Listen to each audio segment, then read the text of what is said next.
ನಮಸ್ಕಾರ ನಮಸ್ಕಾರ ನಮಸ್ಕಾರ ನಮಸ್ಕಾರ ನಮಸ್ಕಾರ ನಿಮ್ಮೆಲ್ಲರಿಗೂ ಬಡ್ತಿ ಕಾ ನಾಮ್ ಗಾಡಿಗೆ ಸ್ವಾಗತ. ಆಕ್ಸಿಡೆಂಟ್ನ ಕಥೆಗಳನ್ನ ಭೂತಗಳ ಬಾಯಿಂದಲೇ ಕೇಳಿ. ದಿವಂಗತ ಶ್ರೀ ವಿಜಯ ಚೋಪ್ರಾ ಅವರು ನಮ್ಮ ಇಂದಿನ ಭೂತ ಸ್ನೇಹಿತರು. ಇವರು ಬಹಳ ದೊಡ್ಡ ವ್ಯಾಪಾರಿ ಮತ್ತು ಟೇಕ್ ಓವರ್ ಕಿಂಗ್ ಕೂಡ ಹೌದು.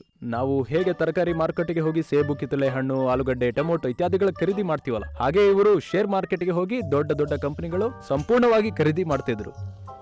ಹಾಗಾದ್ರೆ ಬನ್ನಿ ನಾವು ಟೇಕ್ ಓವರ್ ಕಿಂಗ್ ದಿವಂಗತ ವಿಜಯ್ ಚೋಪ್ರಾ ಅವರನ್ನ ಭೇಟಿ ಮಾಡೋಣ. ನೀವು ತಯಾರಾಗಿದ್ದೀರಾ? ಹೆದರಬೇಡಿ.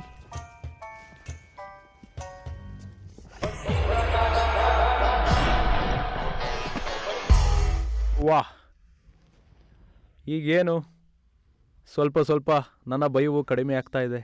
ನಿಮಗೂ ಕೂಡ? ಚೋಪ್ರಾ ಸಾಹೇಬ್ರೇ,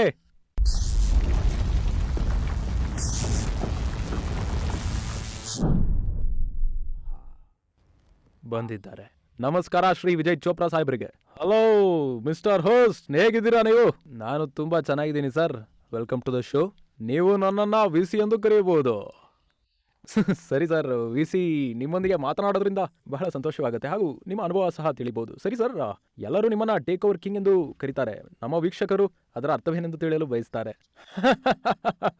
ಹೌದು, ಜನರು ಏನಾದ್ರೊಂದು ಮಾತನಾಡ್ತಾರೆ. ಜನರ ಕೆಲಸವೇ ಮಾತಾಡೋದು. ಎಂತಹ ಮಾತಿದು! ಜನರು ಏನಾದ್ರೊಂದು ಮಾತಾಡ್ತಾರೆ, ಜನರ ಕೆಲಸವೇ ಮಾತಾಡೋದು. ವಾಹ್ ವಾಹ್, ಎಂತ ಮಾತು ಸರ್. ಆದ್ರೆ ನನ್ನ ಬಗ್ಗೆ ಜನರು ಸರಿಯಾಗೇ ಮಾತನಾಡ್ತಾರೆ. ನಾನು ಮನೆಯಿಂದ ಹೊರಗೆ ಹೋದಾಗೆಲ್ಲ ಯಾವ್ದಾದ್ರೂ ಒಂದು ಕಂಪನಿಯಿಂದ ಟೇಕ್ ಓವರ್ ಮಾಡಿಯೇ ತೀರ್ತಾನೆ. ನಿಮ್ಮ ಮಾತಿನ ಅರ್ಥ ಮಾಡುತ್ತಿದೆ? ಹೌದು, ದಟ್ ಈಸ್ ಟ್ರೂ. ಸರಿ ಸರ್, ನಾನು ಕೇಳಿರೋ ಪ್ರಕಾರ ನೀವು ಗಾಡಿಯನ್ನ ಚಲಿಸ್ತಾ ಇರುವಾಗ ನೀವು ಟೇಕ್ ಓವರ್ ಮಾಡ್ತಿದ್ದೀರಿ ಎಂದು. ಕಂಪನಿಗಳನ್ನ ಟೇಕ್ ಓವರ್ ಮಾಡುವ ವ್ಯಾಮೋಹದಿಂದಲೇ ನೀವು ಗಾಡಿಯನ್ನು ಓವರ್ಟೇಕ್ ಮಾಡ್ತಿದ್ದೀರೋ ಹೇಗೆ? ಹೀಗೆ ಏನಾದರೂ ಇದೆಯಾ? ವ್ಯಾಮೋಹವಿತ್ತು, ಇಲ್ಲ ಇದೆ. ಹಾಗಾದ್ರೆ ಅದರಲ್ಲಿ ಓವರ್ಟೇಕ್ ಎಂದಾಯ್ತು? ನನ್ನ ಪ್ರಕಾರ ನಾನು ಎಲ್ಲಿ ನಿಲ್ತೇನೆಯೋ ಲೈನ್ ಅಲ್ಲಿಂದಲೇ ಶುರುವಾಗುತ್ತದೆ ಎಂದು. ವಾಹ್, ಎಂಥ ಮಾತಿದು! ಕೇಳ್ತಿದ್ದೀರಾ? ನಾನು ಎಲ್ಲಿ ನಿಲ್ತೇನೆಯೋ ಲೈನ್ ಅಲ್ಲಿಂದಲೇ ಶುರುವಾಗುತ್ತೆ. ನೋಡ್ತಾ ಇದ್ದೀರಾ? ದೊಡ್ಡ ಜನರು, ದೊಡ್ಡ ಇಚ್ಛೆಗಳು. ನಾನು ಈ ಮಾತನ್ನ ಕೂಡ ನಂಬ್ತೇನೆ. ನಾವು ಸದಾ ನಂಬರ್ 1 ಆಗೇ ಇರ್ತೇವೆ.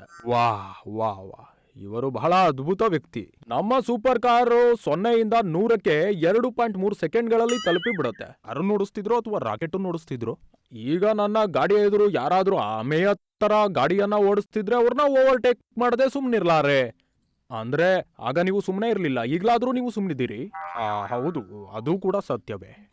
ಈಗ ನೀವು ನನಗೆ ಹೇಳಿ, ನೀವು ಇದ್ದೀನಿಯಿಂದ ಇದ್ದೇನೂ ಆದದ್ದು ಹೇಗೆ ಎನ್ನುವ ಸಂಗತಿಯನ್ನ ದಯವಿಟ್ಟು ನಮ್ಮ ಈ ಪ್ರೇಕ್ಷಕರಿಗೆ ನೀವು ಏನಾದ್ರೂ ಶೇರ್ ಮಾಡ್ತೀರಾ? ಒಂದು ದಿನ ನಾನು ನನ್ನ ಸೂಪರ್ ಕಾರ್ನಲ್ಲಿ ಆಪಲ್ ಅನ್ನ ಖರೀದಿಸೋಕೆ ಸ್ಟಾರ್ ಮಾರ್ಕೆಟ್ಗೆ ಹೋಗ್ತಿದ್ದೆ. ನನ್ನ ಕಾರಿನ ಮುಂದೆ ಒಂದು ಗಾಡಿ ಇತ್ತು, ಓಲ್ಡ್ ಮಾಡೆಲ್ ಆಪ್ಟೋ. ಅವರು ಕೂಡ ಆಪಲ್ ಅನ್ನ ಖರೀದಿಸೋಕೆ ಹೋಗ್ತಿದ್ರು ಅನ್ಸತ್ತೆ.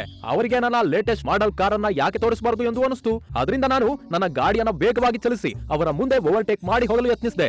ಅವರು ನನಗೆ ಸೈಡ್ ಬಿಡ್ಲಿಲ್ಲ. ಆದ್ರಿಂದ ನಾನು ಜೋರಾಗಿ ಹಾರನ್ ಮಾಡಿದೆ, ಆದ್ರೂ ಅವರು ಸೈಡ್ ಬಿಡ್ಲಿಲ್ಲ. ಇದರಿಂದ ನನಗೆ ಬಹಳ ಕೋಪ ಬಂತು. ರೈಟ್ ಸೈಡ್ ಇಂದ ಓವರ್ಟೇಕ್ ಮಾಡಲು ಆಗದೆ ರಾಂಗ್ ಸೈಡ್ ಇಂದ ಓವರ್ಟೇಕ್ ಮಾಡಿದೆ. ಹುಮ್ಮಸ್ಸಿನಿಂದ ಗಾಡಿಗಳ ಅಂತರವನ್ನೇ ನೋಡ್ಲಿಲ್ಲ, ಲೈನ್ ಕಟಿಂಗ್ ಮಾಡದೆ ಹಾಗೂ ರಾಂಗ್ ಸೈಡ್ ಇಂದ ಓವರ್ಟೇಕ್ ಮಾಡಲು ಹೋದಾಗ ಮುಂದೆಯಿಂದ ಒಂದು ದೊಡ್ಡ ಟ್ರಕ್ ನನ್ನನ್ನ... ಒಂದು ನಿಮಿಷ, ನೀವು ಕೂಡ ನಾವು ಇಂದು ಸರಿಯಾದ ರೀತಿಯಲ್ಲಿ ಓವರ್ಟೇಕ್ ಮಾಡೋದನ್ನ ಕಲಿತಿದ್ದೇವೆ. ಆದರೆ ಇದರಿಂದ ನಿಮಗೆ ಇನ್ಮೇಲೆ ಏನೂ ಪ್ರಯೋಜನ ಇಲ್ಲ. ಆದರೆ ನಮ್ಮ ಪ್ರೇಕ್ಷಕರ ಕೆಲಸಕ್ಕೆ ಬರಬಹುದು. ವಿಸಿ ಸಾಹೇಬ್ರೆ, ನೀವು ಗಾಡಿಗಳ ಅಂತರವನ್ನ ಗಮನದಲ್ಲಿ ಇಟ್ಕೊಂಡಿದ್ರೆ, ನಿಮ್ಮ ಮುಂದೆ ಇರುವ ಗಾಡಿಗೆ ನೀವು ಓವರ್ಟೇಕ್ ಮಾಡುವುದಾಗಲಿ ಸಿಗ್ನಲ್ ಆದ್ರೂ ಕೊಟ್ಟಿದ್ರೆ, ಹಾರ್ನ್ ಮಾಡಿದ ಮೇಲೆ ಮುಂದಿನ ಗಾಡಿಯಿಂದ ನಿಮಗೆ ಓವರ್ಟೇಕ್ ಮಾಡುವ ಅನುಮತಿ ಸಿಕ್ಕಿದ ಮೇಲೆ ನೀವು ಮುಂದೆ ಹೋಗ್ಬೋದಿತ್ತು. ಸೇಬು ಹಣ್ಣ ಕೊಡಿ.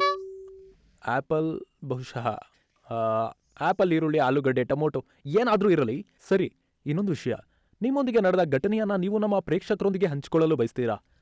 ನಾನು ಕೇವಲ ಒಂದೇ ಮಾತನ್ನ ಹೇಳಲು ಬಯಸ್ತೇನೆ. ಅದೇನಂದ್ರೆ, ನಿಮ್ಮ ಗಾಡಿ ಚಿಕ್ಕದಿರಲಿ ದೊಡ್ಡದಿರಲಿ, ಅವಶ್ಯಕತೆ ಇದ್ದಾಗ ಮಾತ್ರ ಓವರ್ಟೇಕ್ ಮಾಡಿ. ಚಿಕ್ಕದು ದೊಡ್ಡದು ಅಂತ ಹಂಗೇನಾದ್ರೆ ನೀವು ಎಂದಿಗೂ ದೊಡ್ಡದು ಮತ್ತು ಚಿಕ್ಕದು ಅಂತ ವಿಚಾರದಲ್ಲಿ ಬೀಳ್ಬೇಡಿ. ನೀವು ಎಂದಾದ್ರೂ ಓವರ್ಟೇಕ್ ಮಾಡಲು ಬಯಸಿದ್ರೆ ಸರಿಯಾದ ಸೈಡ್ ನಿಂದಲೇ ಓವರ್ಟೇಕ್ ಮಾಡಿ. ಆ ದೊಡ್ಡ ಕಾರನ್ನ ತೋರಿಸಲು ಚಿಕ್ಕ ಕಾರಿನ ಮರ್ಯಾದೆಯನ್ನ ತೆಗೆಯಲು ಉದ್ದೇಶದಿಂದ ಮಾತ್ರ ಓವರ್ಟೇಕ್ ಮಾಡಬೇಡಿ. ಇದರಿಂದ ಅಪಾಯ ತುಂಬಾ ಖಚಿತ.